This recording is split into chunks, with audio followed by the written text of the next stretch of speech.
Gateway of the Mind is a well-known creepypasta, a bunch of mad scientists attempting some unbelievably literal interpretation of a figure of speech. This experiment was performed promptly after the World War II ended, and seems to fit in with a long line of strange experiments performed by the Nazis.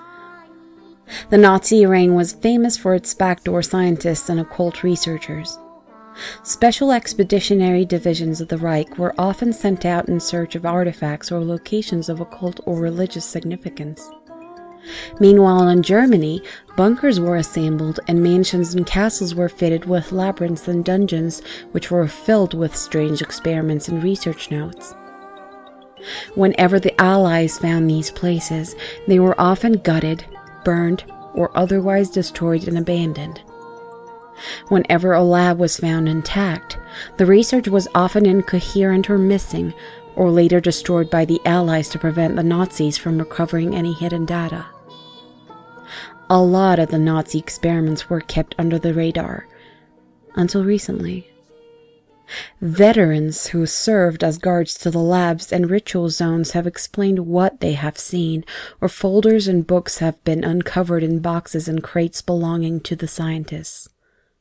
A fair few of these contain a common research goal: giving man the power of God.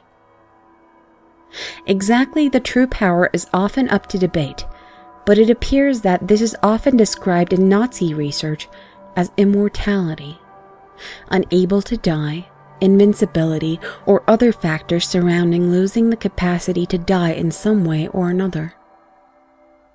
The larger part of this research was actually legitimately based certain doses of chemical compounds to aid the blood flow in aging people.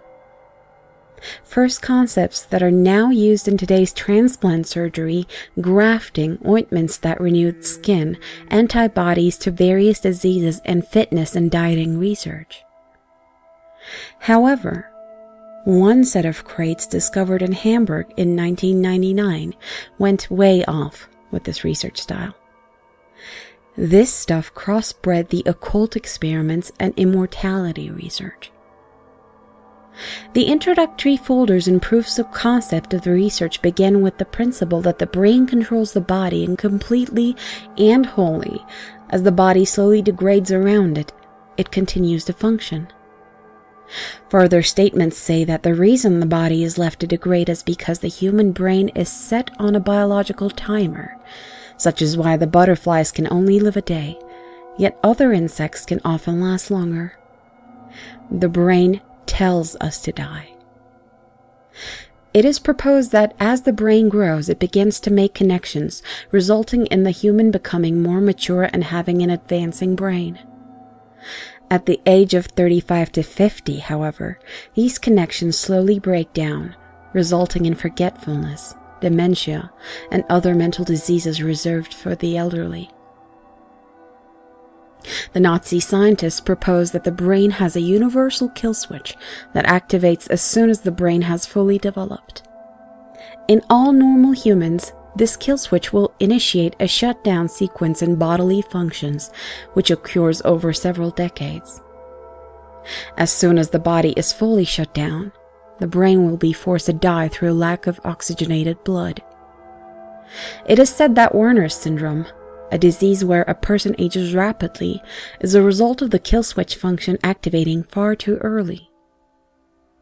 The Nazis proposed that they could remove the kill switch and give the human mind immortality, and from that, complete immortality. Needless to say, brain surgery was incredibly difficult during those times, but it was possible. In the stacks of folders, there were many different diagrams and past research on the brain, psychology, the human mind, and the like. The experiments were initially proposed to Nazi executives in 1940, and permission was granted to perform the experiments in 1942, under one condition. The experiments must be conducted outside of Germany. The German populace must not see this experiment in any way, shape, or form. It was no surprise to the scientists that the executives were paranoid about public relations, but the idea of performing the research outside of the fatherland was foreign in itself. Most experiments were performed in bunkers or basements. Regardless, the scientists complied and were able to organize a setup with their ally, Japan. In late 1942, the research had begun. Here's where it gets strange. The research team had taken over a Japanese orphanage. The orphanage was in the hills, supposedly somewhere in Shimane, an area nearby Hiroshima. The scientists deduced that if they tried to take the usual test subjects, old or diseased people with nothing left to live for, similar in a fashion to Gateway of the Mind, they would be playing with the variable of disease, or more importantly, they would be experimenting on a brain that has an already activated kill switch, rendering it useless in the context of finding the solution.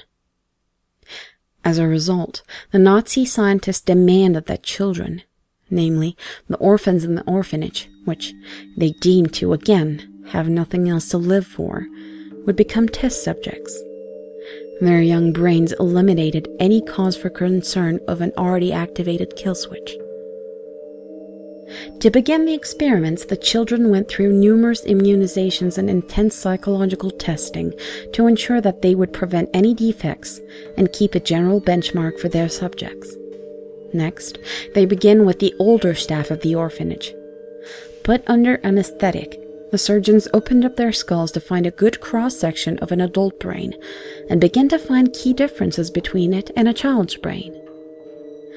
After gaining a model of both a child brain and an adult brain, the scientists deduced that the universal kill switch wasn't located in the brain, but in the cerebellum, located at the rear. The cerebellum commands all subconscious activity in the brain, which is understandable since it isn't a conscious action to set off the kill switch. Systematically, they took the tallest child in the orphanage and began to open her up. They were about to begin their first kill switchectomy. They managed to open up the cerebellum and remove the part presumed to be the kill switch. However, upon closing the subject up, they found that she had expired. They assumed that the incisions on the brain had been too brash and required far more precision. The body was dumped in the forest behind the orphanage. After imports of different tools and different techniques developed, the scientists were finally able to remove the kill switch and successfully revive the patients. In May 1943, they had taken one of the youngest girls in the orphanage and removed the kill switch. The only function she lost was the ability to sweat. After their assumed success, the scientists had celebrated, after which everyone went to sleep. The next morning, the girl did not wake up and was revealed to be comatose. After a while, she was revived successfully, and the kill switchectomies continued. The initial success gave the doctors a new state of mind, one of refreshment. They were able to continue their experiments with the ease of mind that the theory was proven. Well, so they assumed. Before the doctors continued their removal research, they commissioned several doctors in from Moscow who were trained in the practice of bodily revival, technically zombification. However, it relies on the principle of using electric shocks and artificial hearts to power the body back up. They stated the reason for this was that the original subject always became comatose or clinically dead whenever she went to sleep and then revived herself in the morning. She had no signs of this behavior before the experiment. And despite the fact that she revived, the doctors did not want to risk a success turning into a failure. The Russian scientists were put to the task of bringing her back to life whenever she expired. After several days of this, the Nazis concluded that it was safe to continue. Project Venom was a Russian experiment to create super soldiers from the theory of Dr. Frankenstein. It may also form the basis of a Marvel superhero as well. As a repayment for the use of the Russian scientists, Russia had asked that they combine the research of Project Venom with the Nazis' ongoing experiments. Naturally, the Nazis agreed. However, the limited number of orphans was debilitating, as the Nazis required so many of them and could only offer a single girl. The Russians were content and began their proof of concept. They had artificially created an arm over in Moscow, which was on its way to the orphanage to be grafted on to prove that the amputation and replacement could work. In the meantime, the Russians had to prepare for this. The girl's right arm was amputated. Mysteriously, short after, the Russian scientists packed up their equipment and left. The replacement arm never came, and the girl was left with a bandage strapped over her kimono perpetually. The Russians were said to have left with a fearful haste, as if suddenly the air had turned too cold for their tastes. One child out of the whole orphanage did not approve of the scientists' presence. In her acts of rebellion, she stole paperwork and ripped it to shreds, broke glassware, and wrecked surgery theaters. Despite her young age and size, she had a surprising capacity for destruction. It was noted in a journal that she was heterochromic as well, brown and blue eyes from left to right. The senior scientists despised her, but could not restrain her without arousing suspicion. Instead, they ordered the Nazi soldiers to take care of her. She was brutally beheaded with a blunt bayonet. She was not buried, just left in the woods behind the orphanage. The soldiers told the caretakers that she had found a new family. The Nazi scientists attempted to play around with their successful experiment by trying different aspects to it. Sadly, none of them worked. Here is a list of them. Entry through the forehead. Performed on a 10-year-old boy. The skull was deformed and the boy had been virtually lobotomized by the end of it. However, he wasn't vegetative as a result, although he was mentally retarded due to the experiment. Entry through the lower jaw. Performed on a 6-year-old girl. The tongue and most of the flesh of the lower jaw was removed and could not be replaced. The subject's sinuses were also scrambled. Entry through the side of the head. Subject was reluctantly half-deaf.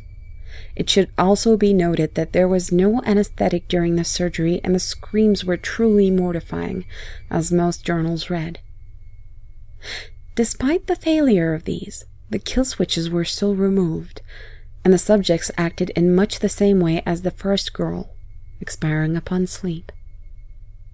However, they were reduced to a mere 10 people due to all the previous failures. This is including the caretakers, and they had performed surgery on all the children. The doctors began to formulate ideas that in a child, a kill switch isn't already activated, but in an adult, a kill switch could be reversed using a chemical compound to eliminate the hormone produced, and the kill switch then removed.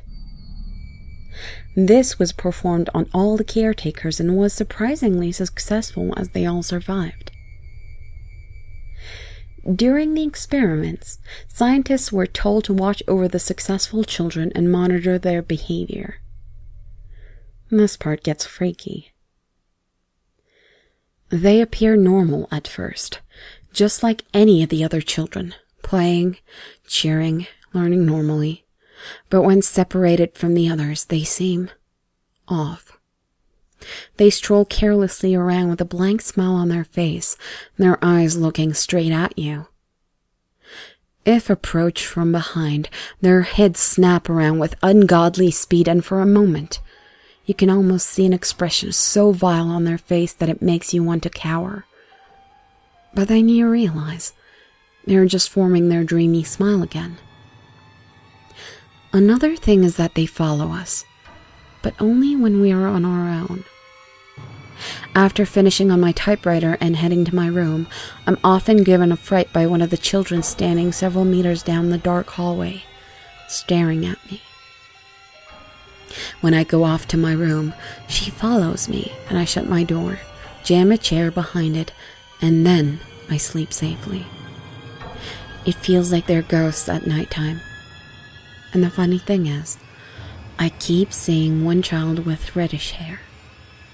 I keep asking who the child is in the next morning, but the caretakers say that they haven't had a child with reddish hair for a while. They also seem to be playing a game a lot more than when we started. I haven't got much knowledge of Japanese, but it seems that the game is called Circle You, as described by one of the translators. A group of children surround one child who sits in the center, alone. They link arms and begin to move in a circular manner around the child, making scary faces at them and singing an eerie chant. You lose if you flinch. Upon talking to them, I've noticed they seem more dreamy, forgetful, and somehow blank, as if the experiments wiped their memories as well. But it's not an innocent type of dreamy, rather, something more sinister. They stare at you with wide eyes and ask you questions never thought they would know.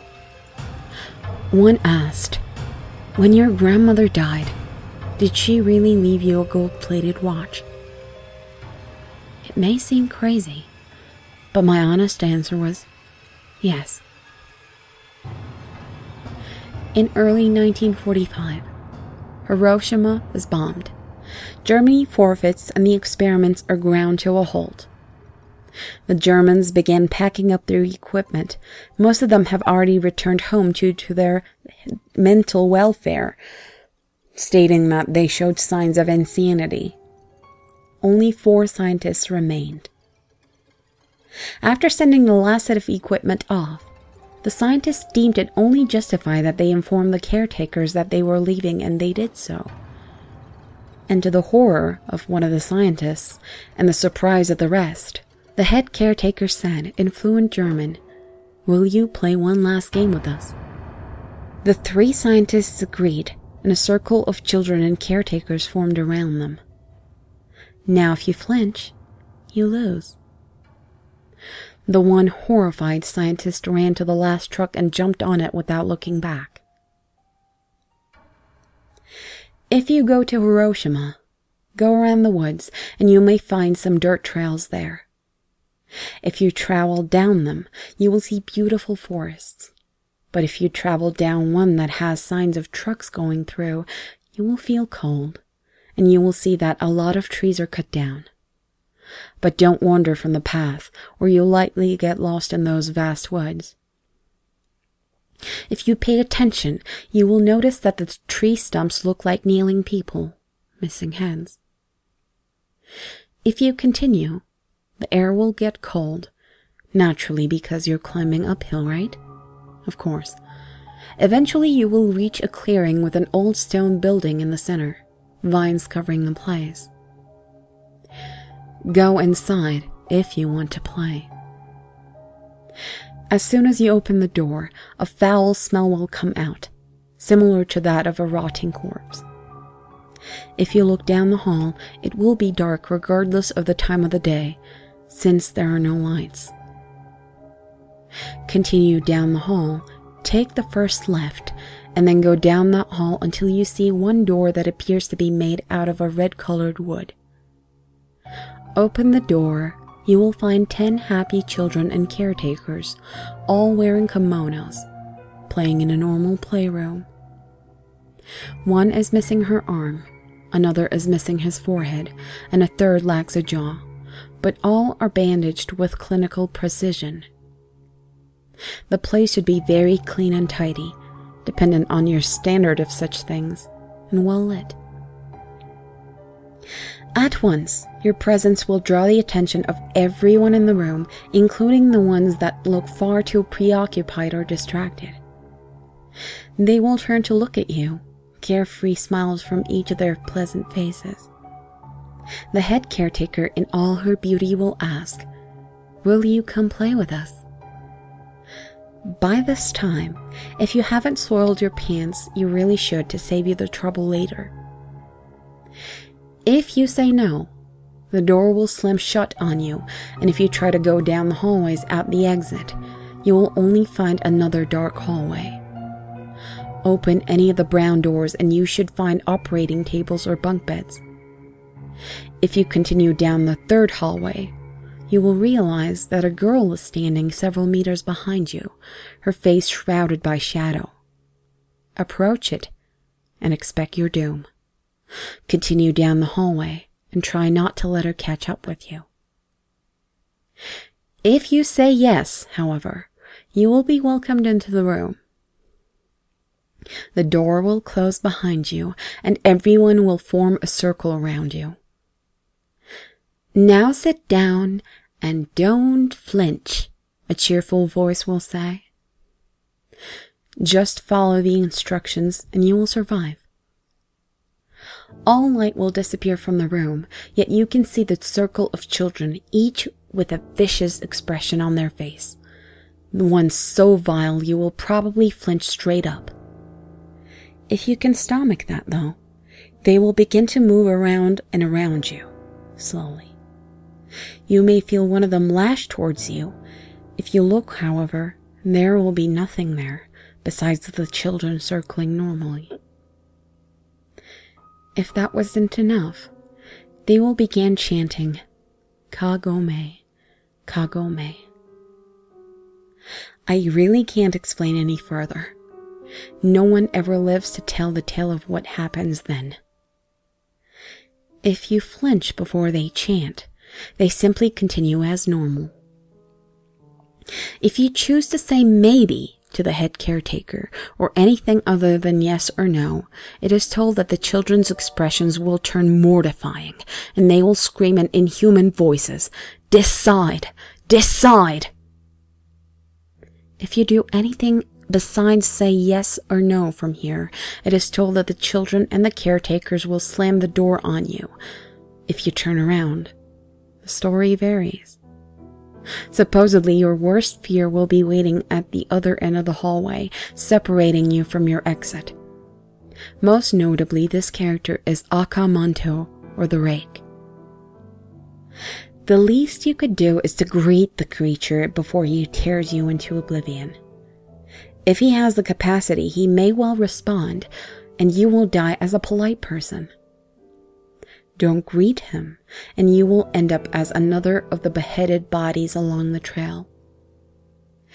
If you respond, "I don't understand," and you must be genuine, the head caretaker will say, "Go to your school and watch your children play.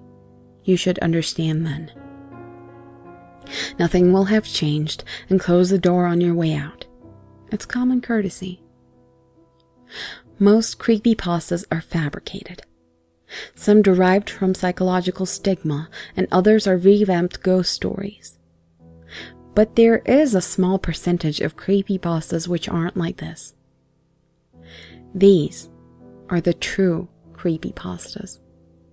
And that's not to say that they are a higher class of original pastas which spawned forth others. It just means they're real. Germany did send a research team to Japan to experiment immortality via the brain. And they did experiment on the children in an orphanage.